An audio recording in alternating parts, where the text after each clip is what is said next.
Hermanos queridos, ustedes se pueden imaginar si yo me pusiera a contar experiencias y anécdotas de cosas que nos han ocurrido en todos estos años, viajando de un lugar a otro, conociendo tantos miles y miles de creyentes de muchas denominaciones, a veces de un estilo, otros son de otra forma.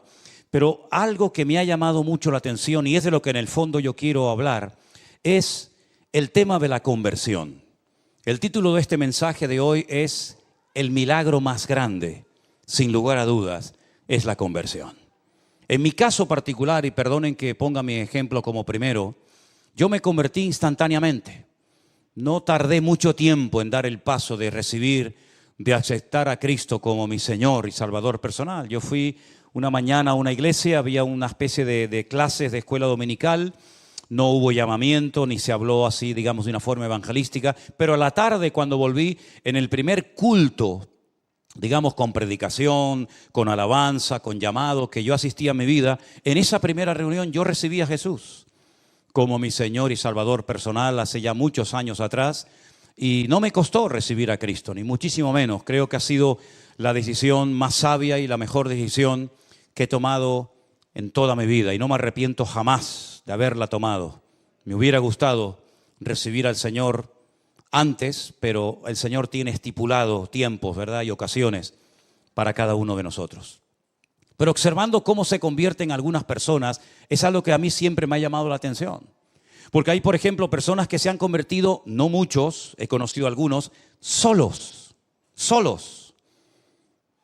Leyendo a lo mejor la Biblia o en la habitación de su casa, poniéndose de rodillas y pidiendo perdón por sus pecados o como sea, se han convertido solos, sin que nadie les predicara, sin ir a ninguna iglesia, sin escuchar a ningún pastor predicar, solos en su casa o en su coche o donde sea, se han convertido al Señor. No es lo común, no es lo habitual. La Biblia dice, ¿cómo creerán si no hay quien les predique? ¿Verdad? Pero hay personas que se han convertido solas. No sé si aquí en esta tarde entre nosotros o en casa viéndonos en sus hogares hay alguna persona que puede decir, sí, yo me convertí solo o sola, ¿no? Pero ya digo, no es lo normal. Pero he visto que hay personas que se han convertido después de un largo proceso. Personas que han estado asistiendo días, semanas, meses, no sé si años a una iglesia. Y al final, después de haber escuchado docenas de sermones, de haber cantado muchas canciones y de haber oído muchos testimonios, finalmente toman el paso de aceptar al Señor Jesús como su Salvador personal, ¿verdad? Sin embargo, hay otras personas como yo que lo hicimos instantáneamente, y hay otras personas que se han convertido, pero les ha costado. Han tenido que tocar fondo, lo han perdido ya todo, menos la vida. Han perdido el trabajo, han perdido la familia, han perdido salud, han perdido prácticamente todo. Y al final, cuando ya no les queda nada, es cuando deciden por fin definitivamente recibir a Jesús y darle una oportunidad en su vida, ¿no? También he conocido personas que se han convertido por miedo. Me explico.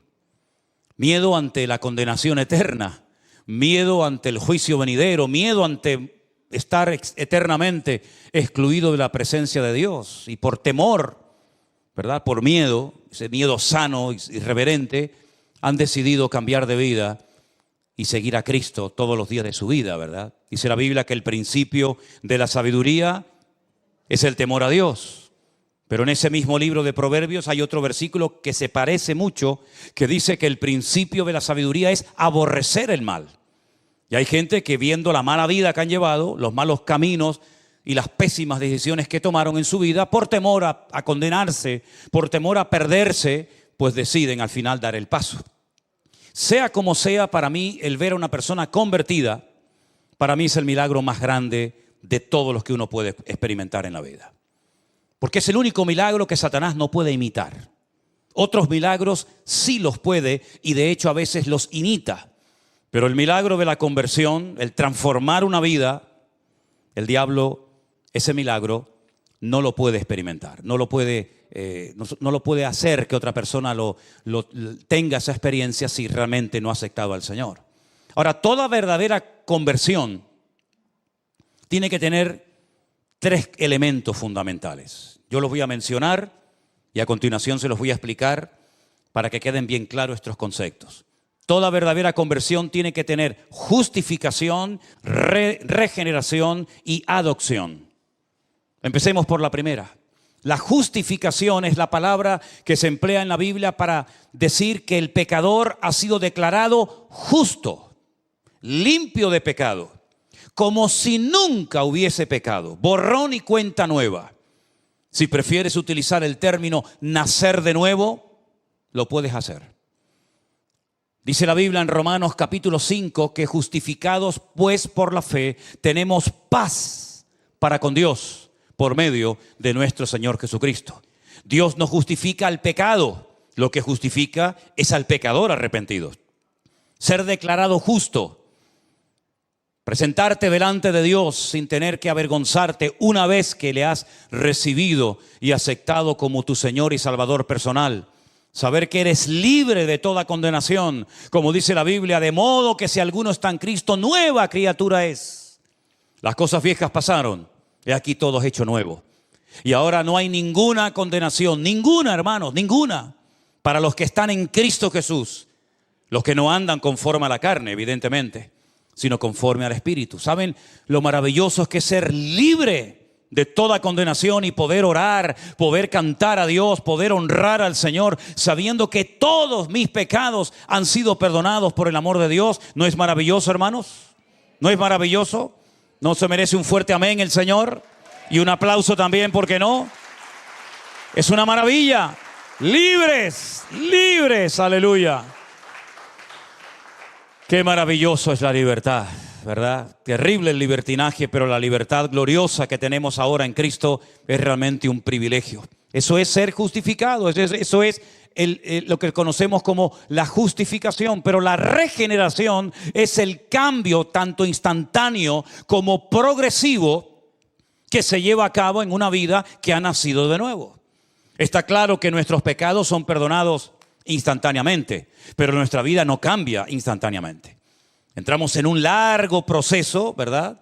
Y ahí el Señor comienza a moldearnos, ahí el Señor comienza a tratar con todas y cada una de las áreas de nuestra vida. Comienzan a salir cosas que ni siquiera sabíamos que las teníamos. Es como cuando calientan el oro y entonces comienzan a salir todas las impurezas y las van quitando, ¿verdad? Y eso es lo que ocurre después de haber sido justificados por el Señor. Que el Señor comienza a tratar con nuestro carácter. El Señor comienza a tratar con cosas de nuestro pasado que todavía en nuestra mente nos juegan o les gustaría jugarnos malas pasadas, ¿verdad? Y el Señor comienza a transformarnos, comienza, digamos, a moldearnos. Y en vez de parecernos al diablo, comenzamos a parecernos a Cristo. Cuando el hombre pecó, comenzó a hacer cosas que son típicas del diablo. Comenzó a matar, comenzó a odiar, comenzó a mentir, comenzó a tener celos, envidias, pleitos, iras. Esas son las características de una persona que está bajo la cobertura del diablo. El hombre comenzó a parecerse al diablo después de pecar y desconectarse de su Dios. Pero cuando recibimos a Cristo en nuestros corazones como nuestro Señor y Salvador personal, con el paso del tiempo nos vamos pareciendo cada vez más a nuestro Señor Jesucristo. Y comienza a manifestarse lo que la Biblia llama o indica como el fruto del Espíritu Santo que mora en nosotros. Comenzamos a amar cosas que antes odiábamos. Comenzamos a ver a personas que antes tal vez no íbamos a tener jamás ningún tipo de contacto, de relación con ella. Comenzamos a darnos cuenta de que pues también necesitan de paciencia y de amor y de atención y tantas cosas. Y comenzamos a darnos cuenta de que ahora tenemos paciencia en cosas que antes nos sacaban de quicio y éramos incapaces de soportarlas. Y es que cada vez esa regeneración, esa transformación progresiva en nuestra vida nos va moldeando y podemos mirar atrás y decir, oye, sé que todavía me falta mucho, sé que todavía, como dice el texto, no he llegado a la meta, ¿verdad? Pero sigo corriendo para ver si logro hacer aquello para lo cual un día el Señor me alcanzó a mí. Amén, hermanos. Y finalmente, la adopción. Es decir, ahora tengo una familia. Ahora estoy bajo una cobertura que es la familia de Dios. Y hemos conocido esta tarde a 2 miembros de nuestra familia, ¿verdad? Que viven en otro lugar. Pero podríamos recorrer el mundo entero y darnos cuenta de que tenemos hermanos y hermanas en la fe prácticamente en todas las partes del mundo. Porque hemos sido adoptados en una familia universal donde caben todos. Y donde todos tenemos que aprender a relacionarnos y amarnos y a perdonarnos y a trabajar juntos, etcétera, etcétera. Así que una verdadera conversión nos lleva a la justificación, a la regeneración y a formar parte de la familia de Dios por adopción, no por nacimiento. Ahora, el primer texto que quiero leer en esta tarde que habla acerca de la conversión se encuentra en Hechos capítulo 3, el verso 19. Pedro y Juan acaban de orar por un paralítico que ha sido milagrosamente sanado. Y ellos aprovechan la oportunidad para dar testimonio de su Dios, para evangelizar a las personas que allí están viendo aquel milagro. Y él dice, ya digo, en el capítulo 3, verso 19, arrepentíos y convertíos. Las 2 palabras. Tú te puedes arrepentir de algo que has hecho, pero eso no significa de que te hayas convertido. Tú te puedes arrepentir de haber robado, de haber mentido o de haber hecho algo malo, pero eso no significa que has cambiado. Te has arrepentido, pero no te has convertido. Pero Pedro dice, arrepiéntanse y conviértanse para que sean borrados vuestros pecados y para que vengan de la presencia del Señor tiempos de refrigerio. Epistrefo. Esa palabra rara, esa palabra griega es la palabra que se traduce en el Nuevo Testamento como la palabra convertidos o conversión, epistrefo, que significa dar la vuelta, dar marcha atrás, cambiar de dirección, ir en una dirección contraria a la que iba. Lógicamente, una verdadera conversión se produce cuando hay un verdadero y genuino arrepentimiento por nuestra parte. No un remordimiento de conciencia, no un dolor por haber perdido cosas que las tenía, pero que por mi mala cabeza o mis malas decisiones las he perdido, sino que hay un arrepentimiento genuino de no volver, de no querer volver a cometer el mismo pecado que durante tiempo me conquistó y me dominó.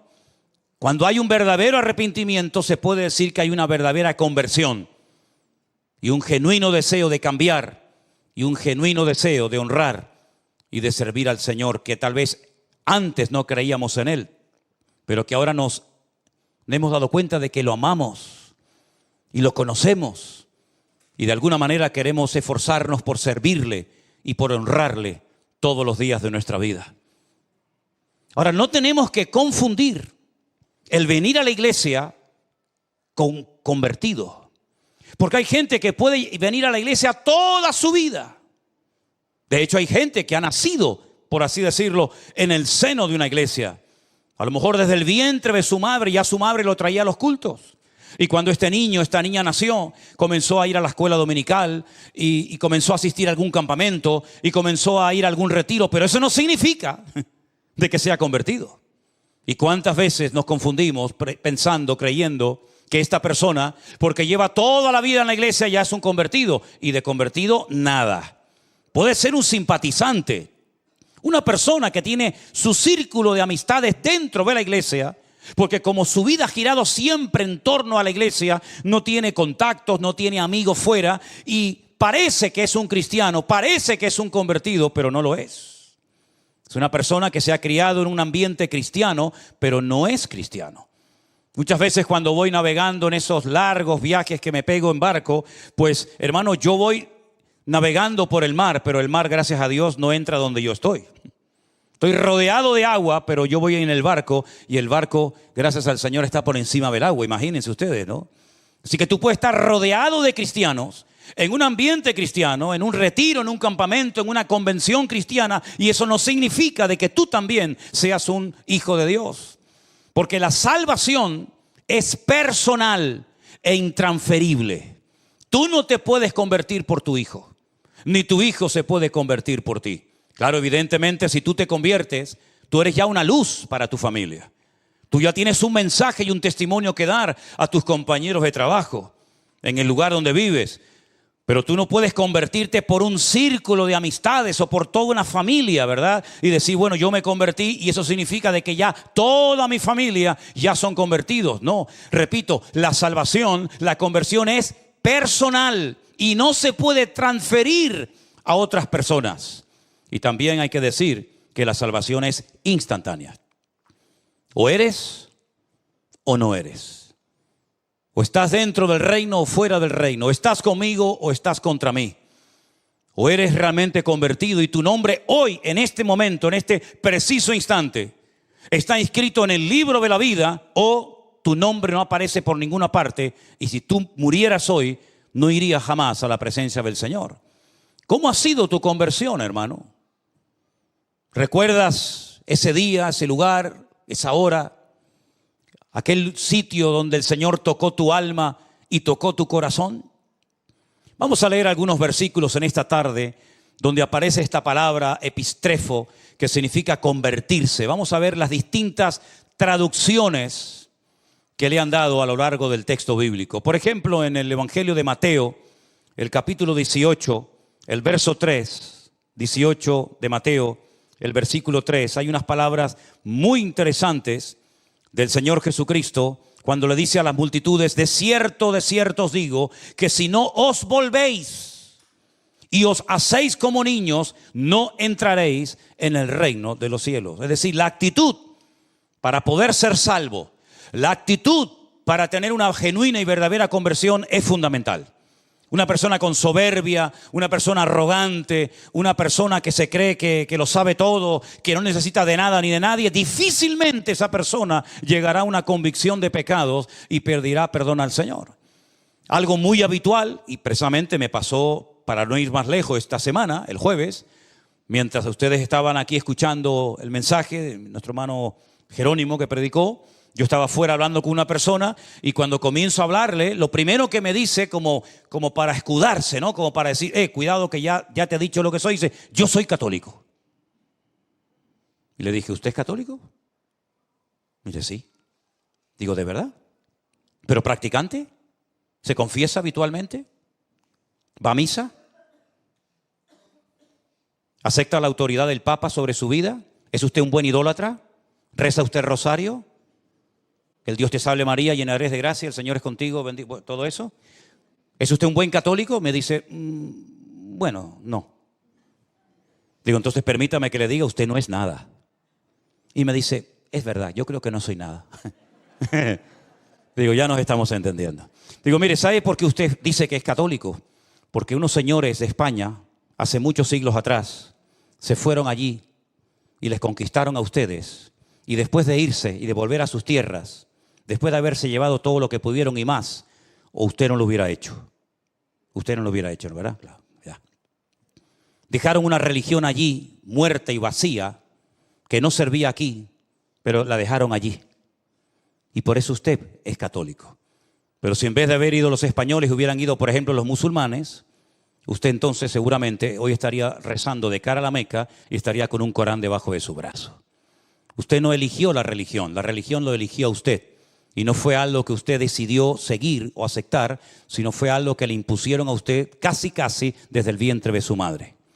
Es decir, cuando una persona cree que por ser católico o miembro de una iglesia, sea esta o cualquier otra, ya es salvo, convertido, se equivoca rotundamente.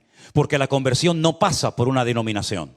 La conversión no pasa necesariamente por ser miembro de una iglesia, llámese como se llame, sino la conversión es un encuentro, es una experiencia personal con Cristo.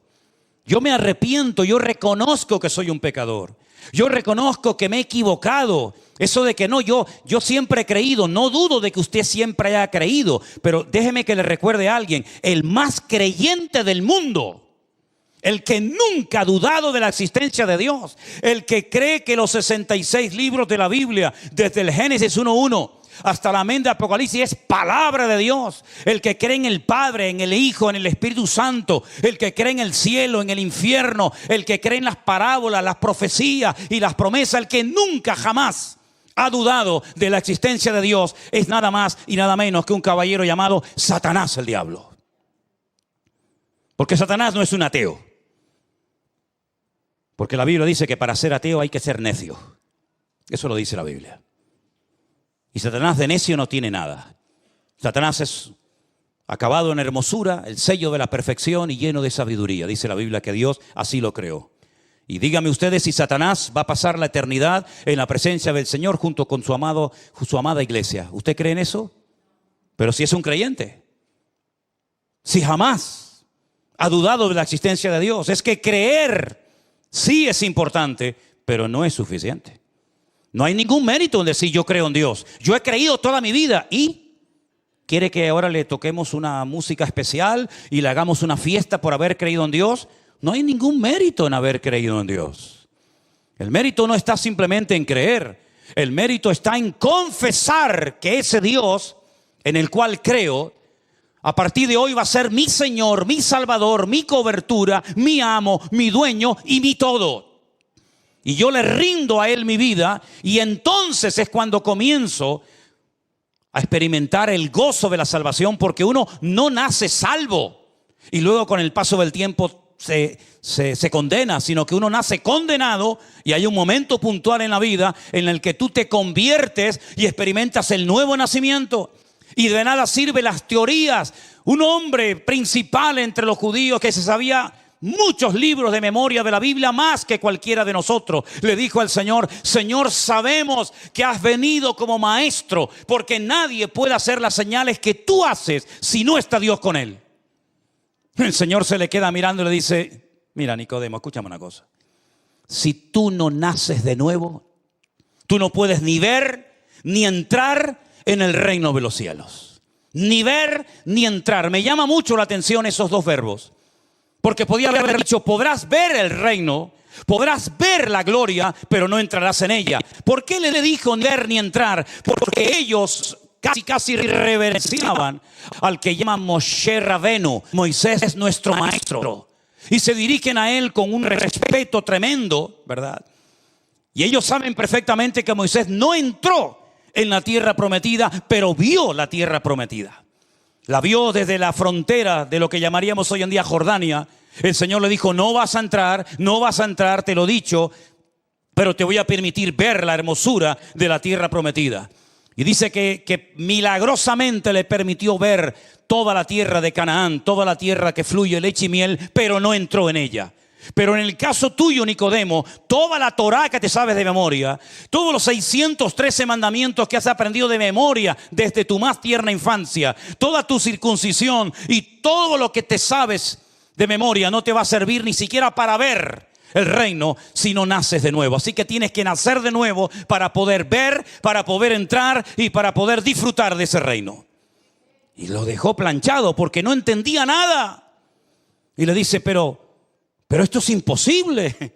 Pero lo que me estás proponiendo es que me vuelva otra vez a meter en el vientre de mi madre y nacer de nuevo. Yo no puedo hacer eso. No hay nadie que pueda hacer eso. Y el Señor le explica que no es ese tipo de nacimiento, ¿verdad? Sino es el nacimiento espiritual, ese encuentro con Cristo, ¿verdad? Y como he dicho en varias ocasiones, si tú has nacido una vez, vas a morir 2 veces. Pero si tú has nacido 2 veces, solamente vas a morir una sola vez. Algunos dirán: no entendí nada. Pues ahí te lo dejo. Te lo vuelvo a repetir: si has nacido una vez, mueres 2 veces. Y si has nacido 2 veces, solamente morirás una sola vez. La semana que viene le explico por qué. Eso es lo que dice la palabra. Que tenemos que hacernos como niños. Hay un cambio de actitud. Ya no me escudo, ya no me escondo detrás de una enseñanza religiosa, llámese como se llame, sino que incluso tengo que tener la actitud de un niño dependiente de mi Dios y de mi Padre, sabiendo que no es por mis méritos, por mis buenas acciones, por mis buenas obras que obtengo en la salvación de mi alma, sino por los méritos de aquel que nosotros lo llamamos nuestro Señor Jesucristo. ¿Cuántos dicen amén? Hay otro texto en Lucas, capítulo 22, verso 32, donde también aparece esta palabra griega que ya la hemos mencionado. Lucas 22, 32. Priscila nos va a leer ese texto, por favor. Pero yo he rogado a ti que tu fe no falte, Y tú, una vez vuelto, confirma a tus hermanos. Una vez vuelto, es decir, tienes que volver. ¿Volver de dónde? Del camino de apostasía que has escogido, Pedro.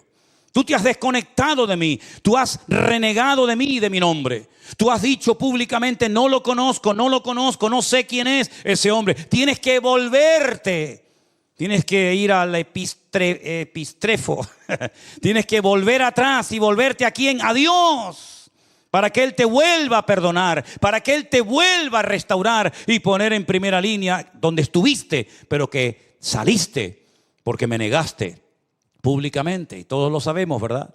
Una vez más, vemos ahí cómo esta palabra se traduce como volver, retroceder. No sigas por ese camino porque vas mal. Hay un proverbio que ustedes saben, muy conocido, que dice, hay caminos que al hombre le parecen derechos, pero su fin son caminos de muerte. Si la hermana que el otro día me mandó un WhatsApp diciendo que puedo tener problemas en la mano del metacarpiano porque cojo mucho el micrófono, no se haga ningún problema, hermana. Estoy perfectamente de los metacarpianos y de todas esas vainas. Hechos capítulo 26. Gracias por su preocupación, hermana, pero cada día estoy mejor. Diga al débil, fuerte soy, y Él renovará nuestras fuerzas como el búfalo, dice la Biblia. Estarán vigorosos y verdes.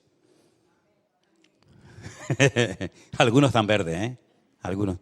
Hechos capítulo 26, verso 16. Priscila, por favor, léemelo. Pero levántate y ponte sobre tus pies, porque para esto he aparecido a ti, para ponerte por ministro y testigo de las cosas que has visto, y de aquellas en que me apareceré a ti, librándote de tu pueblo y de los gentiles, a quienes ahora te envío, para que abras sus ojos y para que se conviertan de las tinieblas a la luz, y de la potestad de Satanás a Dios, para que reciban por la fe que es en mí, perdón de pecados y herencia entre los santificados. Para que se conviertan. Si no se convierten, lo único que tienen es una religión, pero no tienen una conversión, no tienen una relación con Dios. Y yo te he cambiado, te he librado de tu pueblo y de los gentiles, te he transformado, me he aparecido en tu camino. He quitado las escamas de tus ojos para que te conviertas en un testigo mío y vayas por todas las naciones de la tierra predicando la palabra, para que pasen la gente de las tinieblas a la luz, del equipo del diablo, de los perdedores, de los amargados y de los frustrados al reino de Dios, ¿verdad? Y para que se conviertan y convirtiéndose puedan conocerme y puedan tener el gozo de la salvación y puedan heredar la vida eterna, porque cuando una persona se convierte en coheredero con Cristo, ¿verdad? Como dice la palabra de Dios. Hay un versículo más muy interesante que va dirigido a esos hermanos que tal vez un día se congregaron, que tal vez un día incluso estuvieron sirviendo al Señor de alguna manera, pero que por el motivo que sea, se apartaron de los caminos del Señor. ¿Y qué hacemos con esta gente? ¿Qué hacemos con aquellos que parece que se querían comer el mundo y al final el mundo terminó comiéndoselos a ellos? ¿Qué hacemos? ¿Qué palabra, qué solución nos da la Biblia para que se descarrió y tomó un mal camino? Bueno, Santiago nos dice en el capítulo 5, el verso 19 y 20, estas palabras tan interesantes que tenemos que tener en cuenta en nuestra vida. Hermanos, si alguno de entre vosotros se ha extraviado de la verdad y alguno le hace volver, sepa que el que le haga volver al pecador del error de su camino, salvará de muerte un alma y cubrirá multitud de pecados. Luego existe la posibilidad de que un hermano tome un camino equivocado. Existe la posibilidad de que un hermano se salga del camino correcto y vuelva atrás, se descarríe, cual hijo pródigo. Y entonces dice la Biblia, si a alguno de entre vosotros le ha pasado eso, si alguno que antes era hermano y cantaba con nosotros y se congregaba con nosotros y servía al Señor junto con nosotros, se ha escarriado de la verdad, sepa que si hay alguien que haga volver al pecador del error de su camino, le salvará el alma y cubrirá multitud de pecados.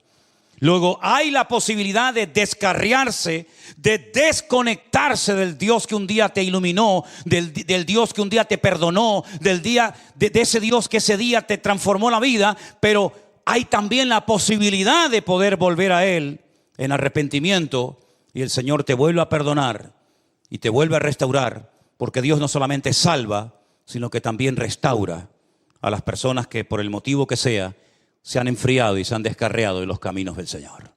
Vemos en la Biblia muchos llamados al arrepentimiento. No solamente aquellos llamados que hacían los profetas al pueblo de Israel cuando decían: volved, dejad vuestras obras, volved a la senda antigua, dejad la idolatría, dejad la corrupción, la avaricia, la usura, ¿verdad? Sino que también encontramos, hermanos, en el Nuevo Testamento una preciosa y conocidísima parábola de aquel joven que decide marcharse y malgastar sus bienes y vivir perdidamente hasta que vuelve en sí. Y dice la Biblia: volveré a la casa de mi padre y le pediré perdón y diré: Padre, he pecado contra el cielo y contra ti. Ya no soy digno de ser llamado tu hijo. Y entonces vemos como el padre lo restaura. El padre le da un nuevo vestido, pone calzado en sus pies, pone un anillo en su mano, ¿verdad? Le restaura la autoridad, lo vuelve a poner como hijo de toda dignidad, y mata al becerro gordo y hacen una fiesta porque mi hijo, que lo dábamos por muerto, ha vuelto otra vez a la vida. Hay ejemplos tremendos en la Biblia de personas que tuvieron una conversión tremenda con el Señor. Por ejemplo, el apóstol Pablo.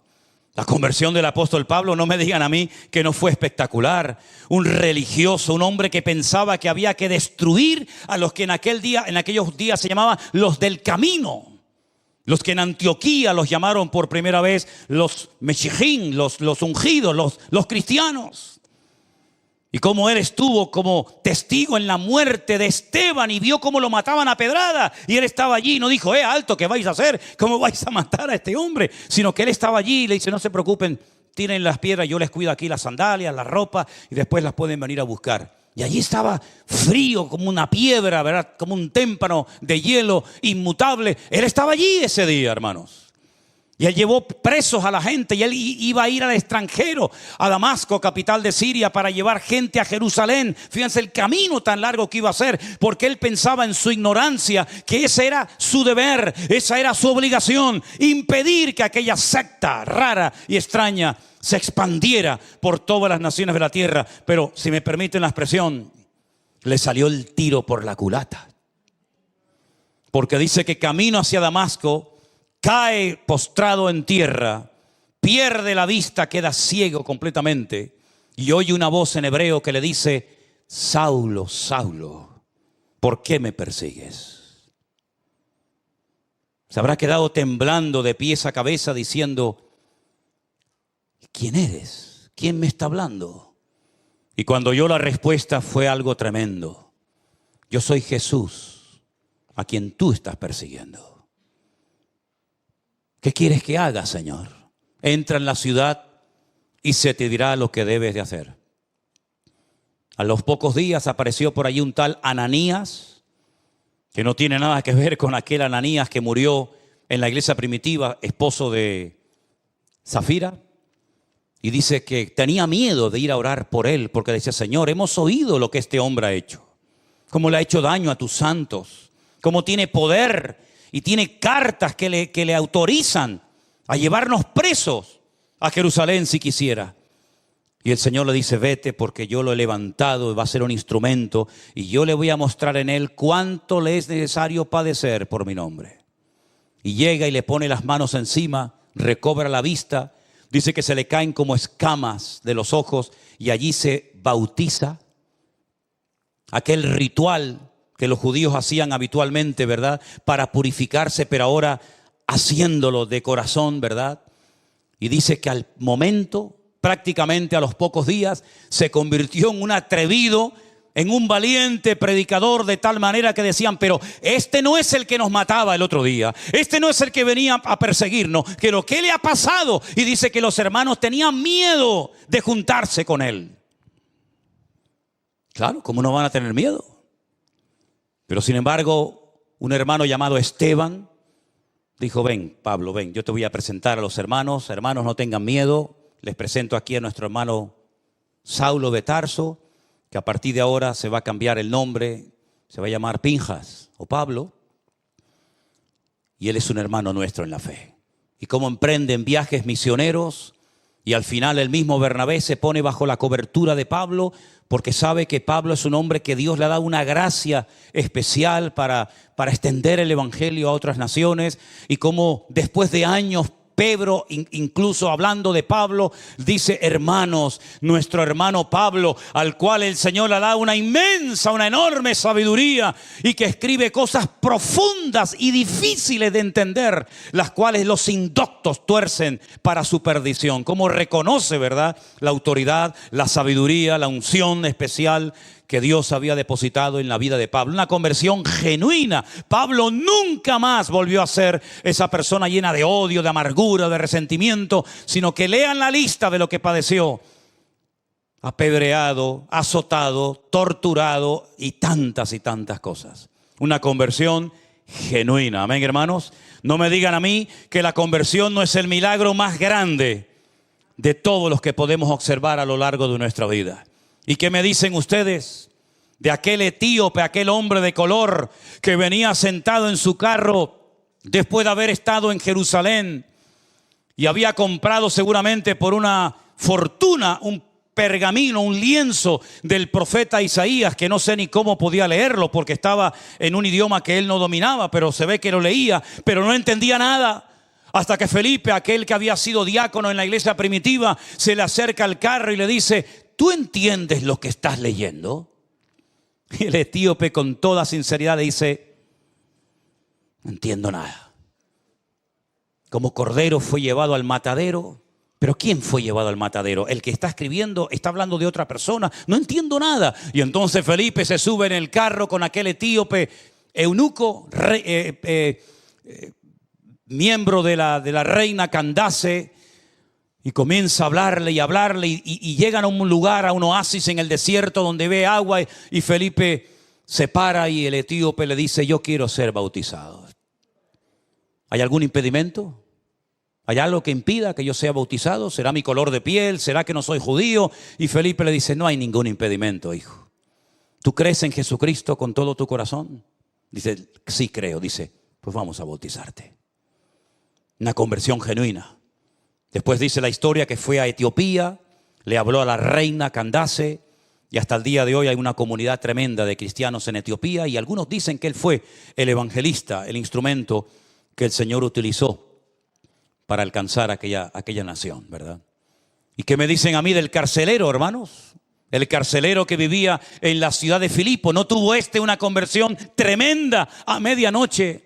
Mientras había un terremoto tremendo en la cárcel que dice que las cadenas que tenían los presos se caían y las puertas de la cárcel se abrían, y cuando aquel hombre se iba a quitar la vida en medio de la oscuridad de la noche, después de haber oído cantar a Pablo y a Silas, después de haber sido previamente torturado, dice: señores, ¿qué tengo que hacer para ser salvo? Y Pablo le dice: cree en el Señor Jesucristo y hoy mismo serás salvo tú y toda tu casa. Y él fue capaz de transmitir esa conversión, ese cambio genuino, dejando su idolatría, su paganismo, y llevando a toda su familia esa misma noche en una cárcel. Miren qué culto tan interesante. El sermón: cree en el Señor Jesucristo y serás salvo tú y tu casa. Congregación, cárcel de Filipo, predicador, Pablo y Silas. Resultado: bautizados toda una familia. Un culto espectacular, Y se convirtió aquella noche. Un hombre que había recibido el mandato de custodiar en el calabozo más profundo y más oscuro de aquella mazmorra. Esa misma noche el carcelero se convierte y se bautiza junto con toda su familia. ¿Te das cuenta cómo es importante la conversión y no solamente el creer en Dios? ¿Te das cuenta cómo sin conversión no hay salvación? ¿Te das cuenta cómo la conversión tiene que ser personal? Y hay un momento en tu vida en el que tú tienes que tomar tu propia decisión. No papá, ni mamá, ni el abuelito, ni la abuelita, sino tú tienes que decir: ¿qué voy a hacer con Jesús? Después de escuchar su palabra y después de entender el evangelio. Y si una característica yo creo que positiva y buena tiene esta congregación, es que aquí se entiende la palabra que se predica. No tienen que salir en medio de una predicación Estos hermanos que a veces se levantan es porque me imagino que quieren ir al baño. Pero no es porque tienen que ir a la librería de la esquina a comprar un diccionario porque no entienden la terminología al que el pastor está predicando. No es por eso. Porque en esta iglesia se entiende perfectamente el mensaje. Da igual quien lo predique. Porque la gracia y la cobertura del Espíritu fluye en todos los que se suben a este lugar a predicar. De tal manera que hasta el más pequeño y el más tonto y el más nuevo puede entender perfectamente lo que ese hombre quiso decir ese día con la predicación del Evangelio. Y ahora que ustedes han entendido el Evangelio y que les ha hablado de la conversión y les ha hablado de que hay que arrepentirse y convertirse, y no es cuestión de cambiar de imagen, no es cuestión de cambiar de religión, es cuestión de cambiar de camino, de rumbo. Si en esta tarde entre nosotros hay alguna persona que nunca se ha convertido, ahora es el momento ideal e idóneo para que tú tengas tu propio encuentro y tu experiencia personal con Cristo Jesús. Cierra tus ojos ahí donde estás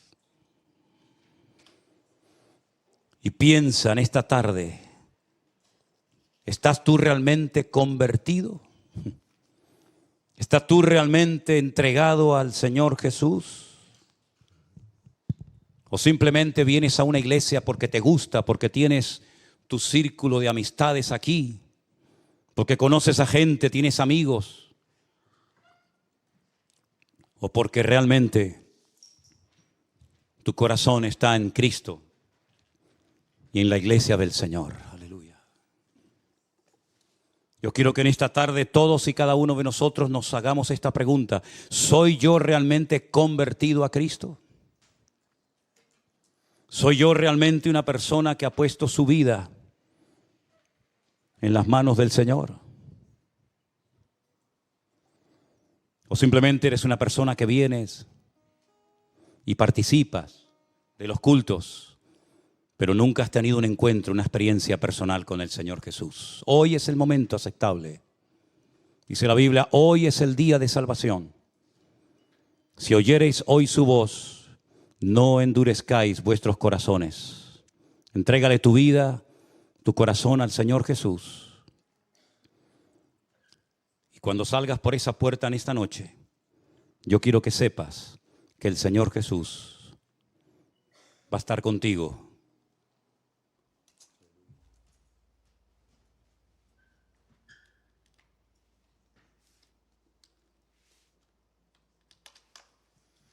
Aleluya.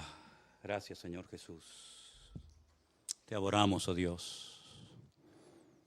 Gracias, Padre, por tu presencia. Gracias, oh Dios. Gracias por tu amor, Señor infinito. Si hubiera entre nosotros en esta tarde o ahí en la casa donde estás escuchando este culto, alguna persona que no se ha convertido a Jesús, pero tú hoy le quieres entregar tu vida a Él,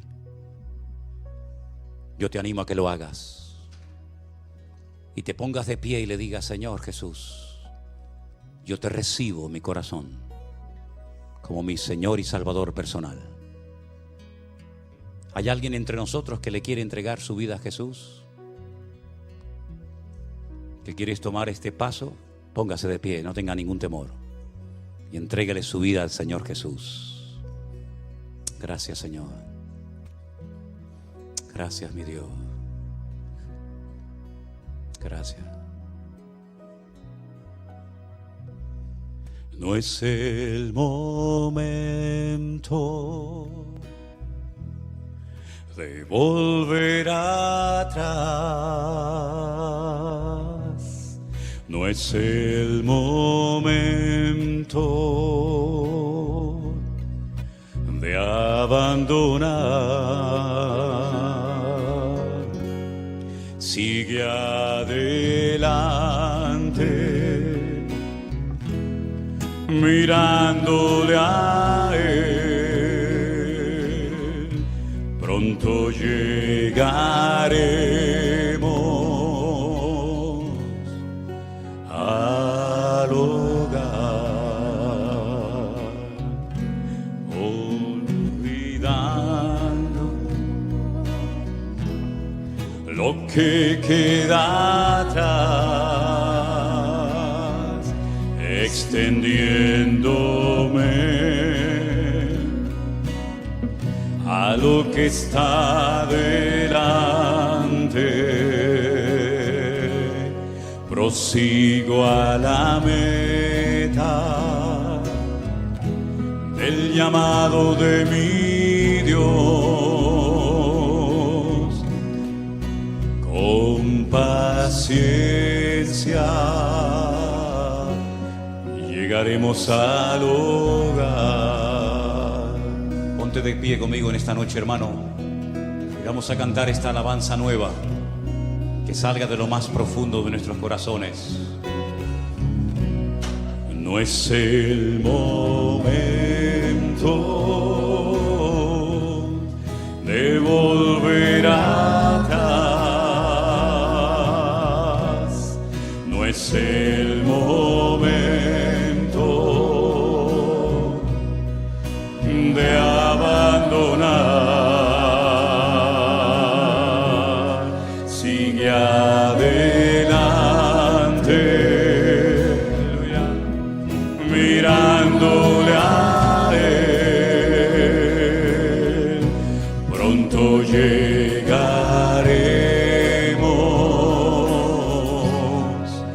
al hogar, olvidando lo que queda atrás, extendiéndome a lo que está delante. Prosigo a la meta, al llamado de mi Dios. Con paciencia llegaremos al hogar.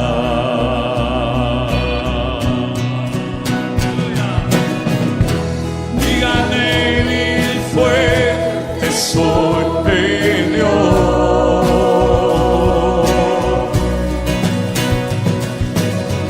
En Cristo yo soy más que vencedor.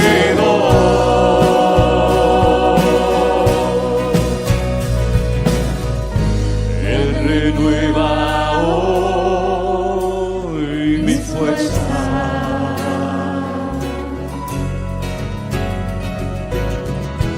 Hay victoria en el nombre del Señor.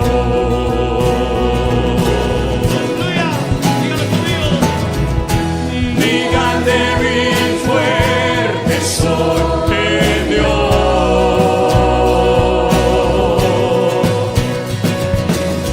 En Cristo yo soy más que vencedor.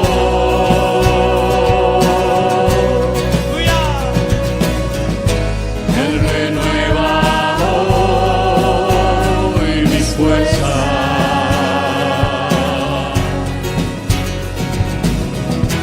Hay victoria en el nombre del Señor. Aleluya, te alabamos, Jesús. ¿Cuántos quieren seguir al Señor hasta la meta? Aleluya, hasta el final. Sé fiel hasta la muerte y yo te daré la corona de la vida, dijo el Señor. Aleluya, dilo conmigo. No es el momento de volver atrás, no es el momento de abandonar. Sigue adelante, mirándole a Él. Pronto llegaremos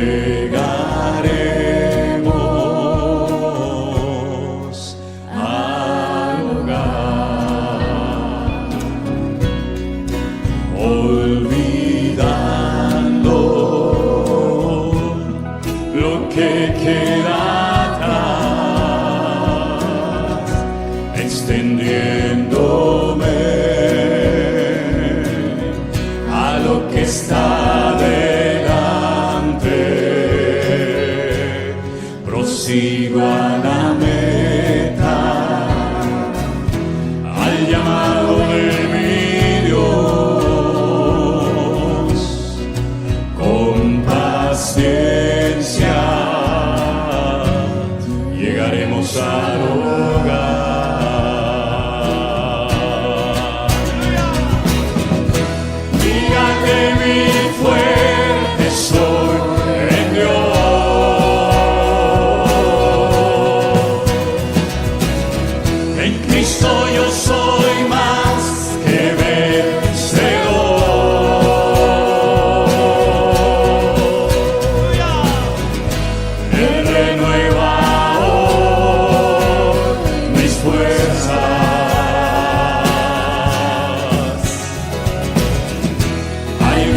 Gracias, Señor. Gracias, Señor. Aleluya. Qué promesas tan maravillosas tenemos todos, ¿verdad? No son promesas para unos poquitos, sino son promesas para todos los que hemos creído y recibido a Jesús en nuestros corazones. Así que vamos a creer en cada una de ellas, aplicarlas a nuestro diario vivir y a salir por esas puertas con las fuerzas del búfalo en el nombre del Señor. Amén, hermanos. Abraza a tu hermano, dile, hermano, Dios te bendiga. La paz del Señor sea contigo en esta noche. Que el Señor te guarde de todo peligro y de todo mal. Los hermanos que nos van a ayudar con la ofrenda, si pueden pasar, por favor.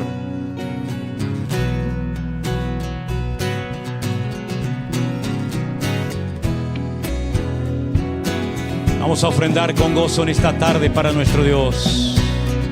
Los hermanos pueden ir pasando.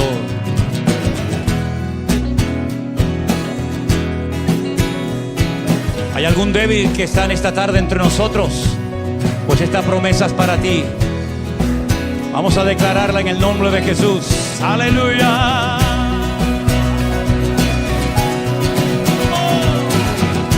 Digan débil y fuerte soy en Dios. ¡Fuerte!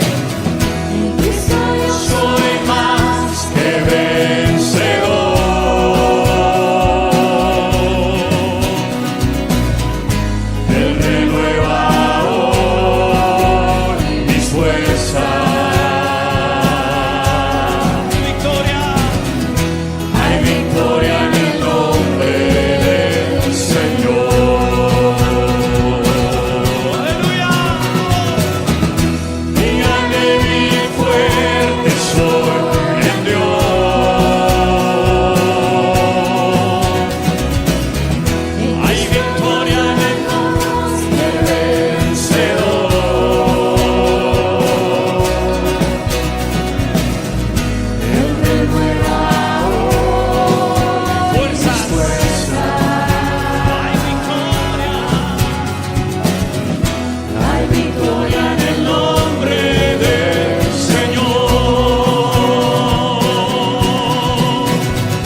bendiga, hermanos.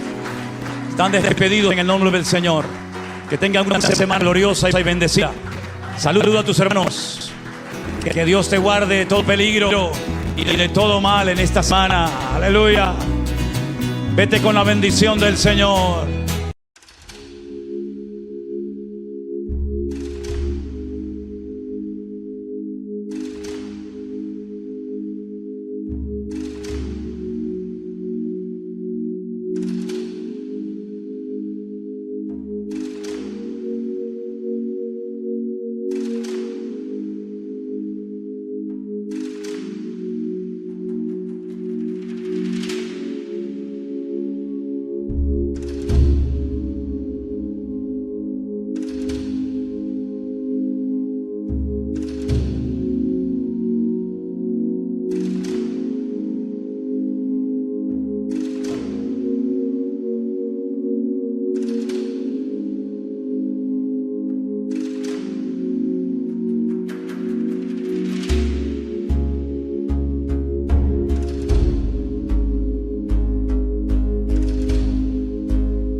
dreams lost a melody.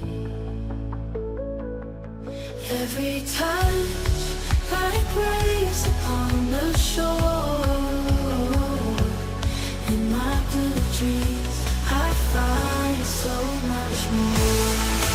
More blue dreams where the sky meets the sea. In your arms I find my destiny. Floating through a world where love is true. In my dreams I'll always sing as on praise. Our worries cease. I start.